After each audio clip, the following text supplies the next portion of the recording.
अजीज दोस्तों, अस्सलाम वालेकुम, नमस्ते, सत श्री अकाल, जय जिनेंद्र, गुड आफ्टरनून। अजीज दोस्तों, रशिया यूक्रेन वार के हवाले से कुछ नई डेवलपमेंट्स आपके सामने रख रहा हूँ।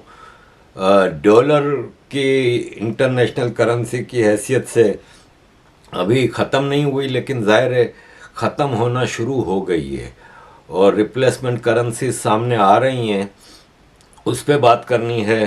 फ्रांस के प्रेसिडेंट और यूरोपियन यूनियन के प्रेसिडेंट चाइना गए हैं, जी जिंग से मुलाकातें हुई हैं, उसके बारे में है। इसके अलावा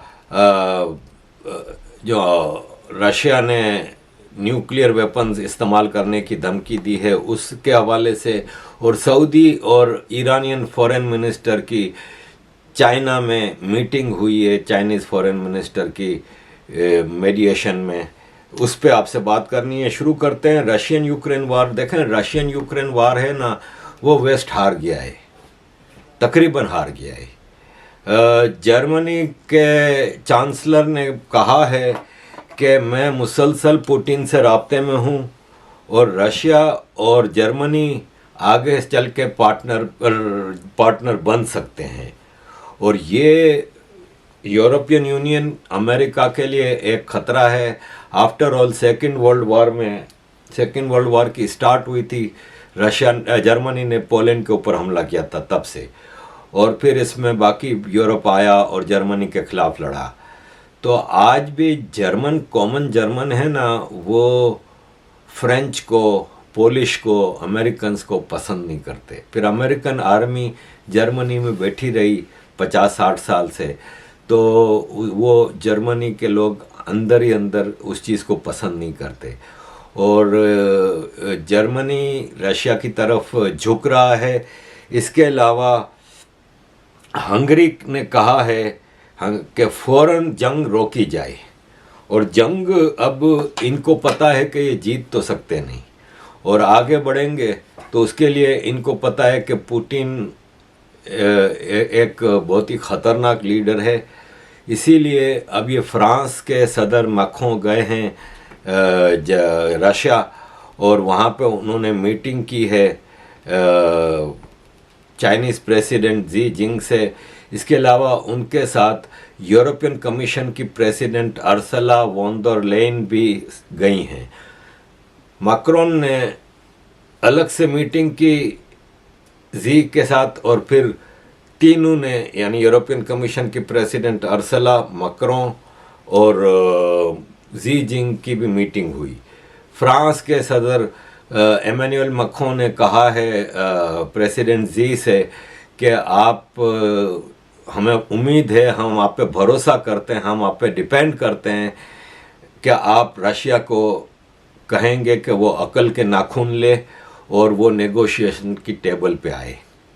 रशिया नेगोशिएशन करने के लिए शुरू से तैयार है, लेकिन रशिया का कहना सिर्फ ये है कि दो चीज़ें, एक तो जिन इलाकों पे मेरा कब्ज़ा है अब वो रशिया का पार्ट है। आपको याद होगा, एक तो क्रीमिया, आज से 10-12 साल पहले क्रीमिया को कब्ज़ा कर लिया था रशिया ने, और वो उसको अपना पार्ट बना लिया था। उसको अभी तक ये लोग एक्सेप्ट नहीं कर रहे।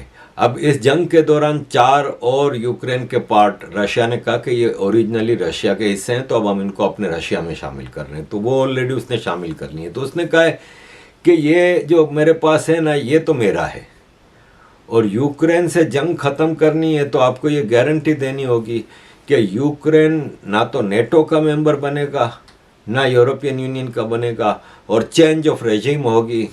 ये ज़ेलेंस्की जो है ये वार क्रिमिनल है। वेस्ट पुतिन को वार क्रिमिनल कहता है, पुतिन कहता है ये ज़ेलेंस्की वार क्रिमिनल है जिसने ये जंग शुरू करवाई है, तो इसको हटना होगा। तो ये नेगोशिएटिंग कंडीशंस हैं रशिया की, और आज नहीं तो कल इनको टेबल पे आना पड़ेगा यूरोपियन यूनियन को। अजीज़ दोस्तों, प्रेसिडेंट पुतिन ने धमकी नहीं दी, डायरेक्ट कहा है कि न्यूक्लियर जंग हो सकती है यूरोप में, और रशिया के साथ एक छोटा सा मुल्क है बेलारूस के प्रेसिडेंट के साथ इनकी मीटिंग हुई है अपने व्लादिमीर पुतिन की, बेलारूस के प्रेसिडेंट अलेक्जेंडर लुकाशेंको के साथ मीटिंग हुई है और रशिया ने बेलारूस जो कि बिल्कुल यूरोप में है उसमें अपने न्यूक्लियर वार मिसाइल लगा दिए हैं और बेलारूस ने इसकी इजाज़त भी दे दी है। और बेलारूस ने कहा है कि ये हम अपनी सिक्योरिटी के लिए कर रहे हैं क्योंकि हमें यूरोपियन यूनियन से ख़तरा है कि जिस तरह ये यूक्रेन को हथिया रहे थे हमारी भी सॉवरेंटी खतरे में थी, तो हम वेलकम करते हैं और हम ये न्यूक्लियर वेपन्स लगाएंगे। अब ये न्यूक्लियर वेपन्स नॉर्मली तो रशिया के पास ऐसे मिसाइल हैं जो इंटरकॉन्टिनेंटल भी हैं, जो अमेरिका तक भी पहुंच सकते हैं, लेकिन ये आज के जो न्यूक्लियर वेपन्स हैं ना ज़रा टैक्टिकल हैं। ये क्या होता है कि एक तो न्यूक्लियर वेपन थे जो अमेरिका ने जापान में हिरोशिमा नागासाकी पे बरसाए थे, जिससे पूरे के पूरे शहर पूरा इलाका तबाह हो जाता है। और आज तो वो बहुत ज़्यादा खतरनाक फॉर्म में भी हैं जो पूरे के पूरे कई शहरों को तबाह कर सकते हैं। लेकिन एक टैक्टिकल न्यूक्लियर वेपन्स हैं जो पर्टिकुलर एक छोटे रीजन को बिल्कुल मिटा देने के लिए छोटे मिसाइल के साथ भेजे जा सकते हैं। वो जो टैक्टिकल न्यूक्लियर वेपन्स हैं ना, वो उसने बेलारूस में जो लगाए हैं वो नेटो के लिए, यूरोप के लिए ख़तरा है।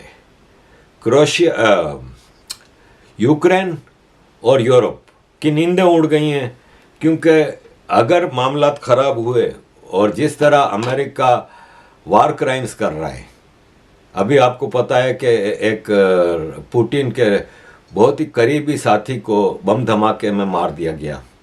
इस तरह रोज़ अमेरिका इस तरह की चीज़ें कर रहा है, पुतिन को पे ऊपर भी हमले हो रहे हैं।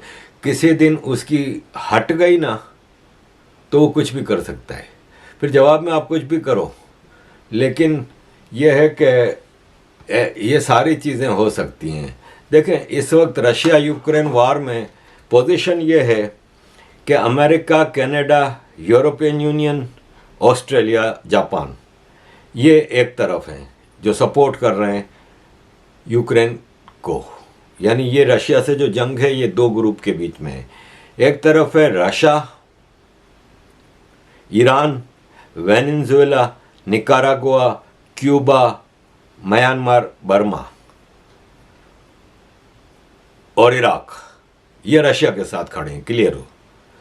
और जो रशिया के करीब हैं, जो रशिया को वेस्ट से ज़्यादा रशिया के साथ हैं, उसमें मुझे हैरत है ये यूरोपियन यूनियन की तरफ से नक्शा इशू हुआ है, उसमें पाकिस्तान को रशियन लीनिंग बताया है कि वो रशिया के तरफ है।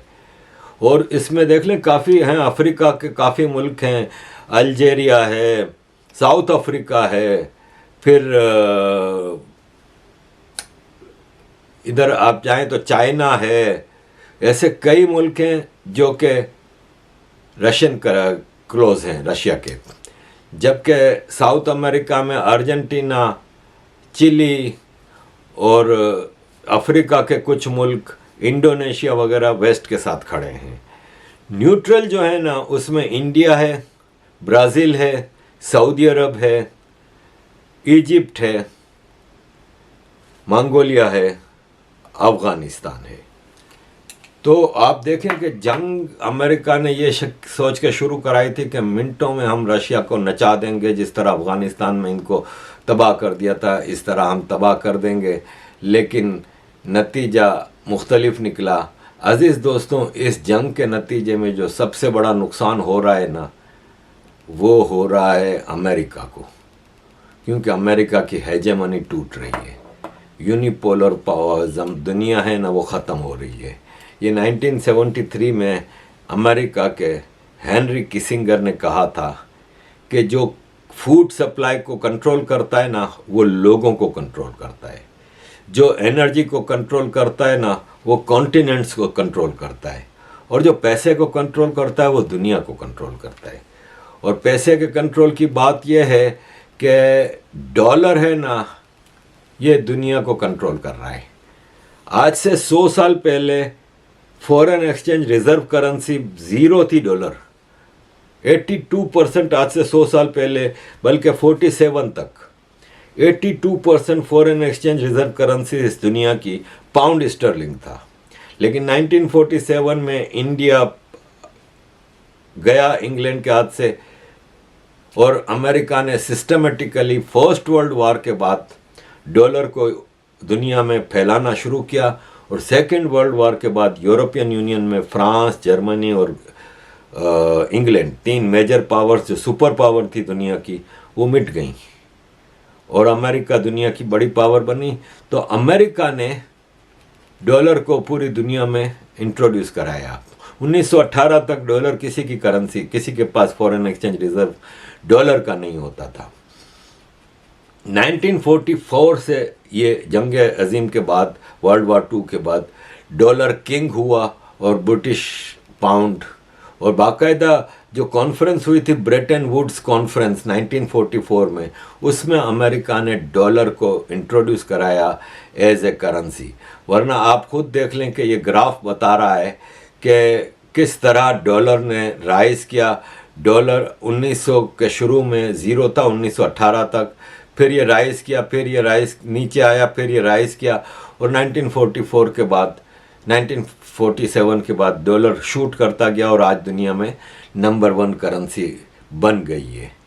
तो अजीज़ दोस्तों, अब सूरत हाल ये है कि अब डॉलर के दिन भी गिने जा चुके हैं, क्योंकि अमेरिका ने अपने पाँव पे खुद कुल्हाड़ी मारी है। एक तरफ चाइना से पंगा, दूसरी तरफ रशिया से पंगा, तीसरी तरफ इंडिया के खिलाफ साजिशें। तो अभी एक कॉन्फ्रेंस हुई थी, उसमें बताया गया है कि ब्रिक्स है ना, वो दुनिया का नया पावर बेस है, और उसमें रशियन डूमा के जो वाइस प्रेसिडेंट हैं Alexander बाबाकोव, deputy chairman Russian Duma उनकी पार्लियामेंट है, कि इंडिया, रशिया, चाइना ये दुनिया के नए पावर बेस हैं, और इनको मिल के अब एक यूनाइटेड करेंसी लानी होगी, और ब्रिक्स है ना, वो उसको स्ट्रॉन्ग बनाना होगा। ऑलरेडी ब्रिक्स में Brazil, Russia, India, China, south Africa, और नए जो मेंबर इसमें बनने जा रहे हैं वो अर्जेंटीना, ईरान, इंडोनेशिया, तुर्की, सऊदी अरब और इजिप्ट। अब आप खुद देखें कि पॉपुलेशन वाइज तो इस वक्त जो ब्रिक्स है ना, वो दुनिया की तकरीबन आधी पॉपुलेशन को रिप्रेजेंट कर रहा है। इसमें चाइना और इंडिया ही दुनिया की 30-35% पॉपुलेशन है। फिर साउथ अफ्रीका, ब्राज़ील और रशिया 3 मेजर कंट्रीज़ हैं। अब अगर इसमें अर्जेंटीना, ईरान, इंडोनेशिया, तुर्की, सऊदी अरब, इजिप्ट आ जाते हैं, ये सब बड़े मुल्क हैं पॉपुलेशन वाइज भी, और इम्पोर्टेंस वाइज सऊदी अरब को देख लें आप, फिर ईरान है, इंडोनेशिया मुसलमानों का सबसे बड़ा मुल्क है। ये कंट्रीज़ अगर ब्रिक्स में आ जाते हैं तो नेटो के मुकाबले में ब्रिक्स बिकम्स स्ट्रॉन्गर। फिर नेटो के पास अगर मिलिट्री पावर है तो यहाँ भी इंडिया, चाइना, रशिया बहुत बड़ी पावर हैं। तो ब्रिक्स को स्ट्रॉन्ग किया जा रहा है। बाबाकोव जो डेप्यूटी चेयरमैन हैं रशियन डूमा के, उन्होंने कहा है कि हमें ब्रिक्स की एक यूनाइटेड करेंसी कोई इंट्रोड्यूस करानी होगी, और उसको बैक करेगा गोल्ड, सोना और अदर कमोडिटीज़ जो कि रिच हैं, आज के ज़माने की जो रिच हैं, क्योंकि डॉलर पेट्रोल के साथ जुड़ा हुआ था। उस वक्त पेट्रोल दुनिया का सबसे ज़रूरी कमोडिटी था, आज भी है, लेकिन अब उसकी इम्पोर्टेंस कम हो रही है। और ज़मीन, सोना, कमोडिटीज़ और ज़मीन उस करेंसी को बैक करे, ये रशिया का प्रपोजल था। रशिया के रशिया के पुतिन और चाइना के जी की जो अभी मीटिंग हुई थी ना पिछले महीने, उसमें भी इन दोनों ने ये डिसाइड कर लिया है कि आइंदा रशिया चाइना की आपस की ट्रेडिंग चाइनीज़ युआन में होगी। दुनिया के 19 मुल्कों ने इंडिया के साथ भी एग्री किया है कि वो इंडियन रुपीस में अब ट्रेडिंग करेंगे। मैं पिछले दिनों प्रेस कॉन्फ्रेंस देख रहा था, वो अमेरिकन स्पोक्स पर्सन हैं जो रोज़ ब्रीफिंग देती हैं, एक लेडी हैं एफ्रो अमेरिकन, वो धमकियां दे रही थी कि इसके कंसेक्वेंस आपको भुगतने पड़ेंगे अगर आपने डॉलर की इम्पोर्टेंस को ख़त्म किया, और अगर आपने डॉलर के मुकाबले पे दूसरी करेंसी को इम्पोर्टेंस दी तो आपको इसके कंसेक्वेंस भुगतने पड़ेंगे। America will not let its dollar get devalued वगैरह वगैरह। लेकिन अब डॉलर कमज़ोर होता जा रहा है, और डॉलर कमज़ोर होगा तो अमेरिका की हेजेमनी कमज़ोर होगी। फिर अमेरिका अगर ब्रिक्स जो लाइंस पे जा रहा है, तो आप सोचें कि ईरान और Saudi Arab, Venezuela, Russia, Iraq major oil producing countries हैं, मेजर। और सऊदी अरब का मतलब होता है ओमान, कुवैत, कतर, इमारात। तो 80-90% ऑयल प्रोडक्शन अगर ब्रिक्स मुकाबले पे आ जाता है अमेरिका के, तो मैं ये नहीं कह रहा, लोग ये कह रहे हैं मुझे कि आरिफ भाई आप तो ख्वाब देख रहे हो, अभी अमेरिका को कुछ नहीं होगा। मैं भी कहाँ कह रहा हूँ कि कल कुछ होने वाला है। सब्र करें, 10 साल, 15 साल, 20 साल, जिस हिसाब से चीज़ें हो रही हैं बहुत फर्क पड़ेगा। आज से 20 साल पहले ज़रा आप चले जाएं ना, 2003 में, आज 2023 से 2003 में चले जाएं, क्या किसी को पता था कि चाइना कितनी बड़ी पावर बन जाएगा? किसी को पता था? चाइना को कोई काउंटिंग में ही नहीं आता था। 20 साल में, 25 साल में चाइना ने दुनिया में इकोनॉमिक का एक रिवॉल्यूशन लेके आया ना भाई। मिलिट्री वाइज ठीक है, चाइना उस वक्त भी एक पावर थी, दुनिया की तीसरी चौथी पावर आती थी गिनती में, लेकिन इकोनॉमी, जंगें और हेजेमनी इकोनॉमीज पे होती हैं। ब्रिटिश पावर इकोनॉमी खत्म, ब्रिटिश पावर खत्म। सोवियत यूनियन के पास इकोनॉमी नहीं थी, टूट गया। तो चाइना ने किया ना, 20 साल पहले आप नहीं सोच सकते थे ये चीजें। आप इंडिया की तरफ आए, 2013 और 2023, 10 साल पहले का इंडिया और आज के इंडिया में फर्क लग रहा है आपको? आज इंडिया मैटर्स, दुनिया में इंडिया की एक वैल्यू है। इंडिया को लोग खाते में ले रहे हैं। 10 साल पहले कौन लेता था? कोई नहीं लेता था। आज इंडिया एक मेजर प्लेयर है दुनिया में। तो ये सारी चीजें हैं कि आज से 20-25 साल लगेंगे अभी, लेकिन 20-25 साल बाद अमेरिका वो अमेरिका नहीं होगा जो आज से 20-25 साल पहले था।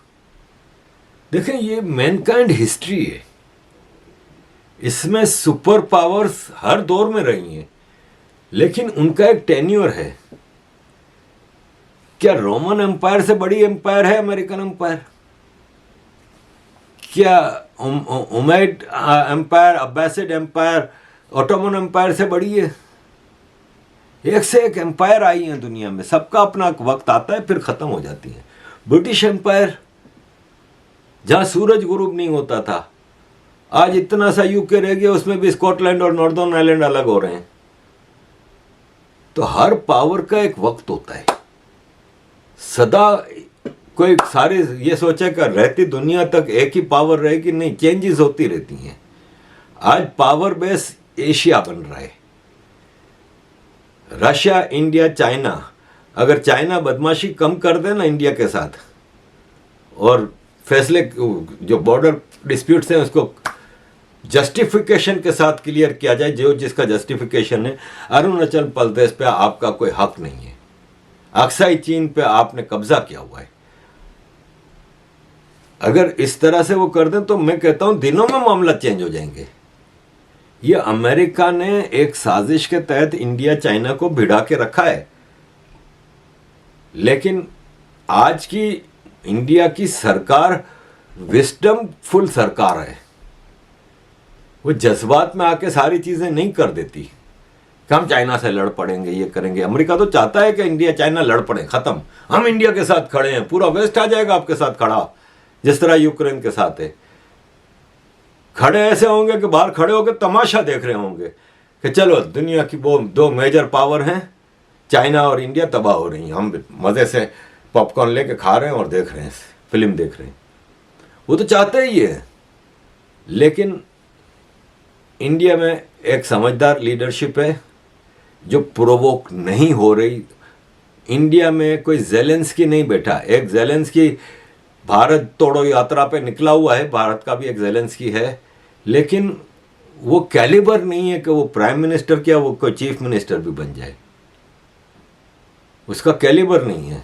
मैं बात याद आई, मैंने अभी पद्म भूषण अवार्ड की वो देख रहा था, मैं हैरान रह गया यार, अखिलेश यादव को मिला।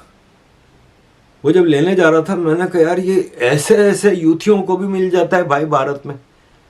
उसकी खिदमत क्या है यार, आपने रवीना टंडन को दिया, पिछले यार 30 साल से वो परफॉर्म कर रही है, दुनिया में मनोरंजन दे रही है, एक रेस्पेक्टेबल फिगर है। आपने इतने सारे स्पोर्ट्समैन को दिया, मीडिया को, उसको फिल्म इंडस्ट्री में दिया, दूसरे आर्टिस्टों को दिया, दूसरे फील्ड्स में लोगों को दिया।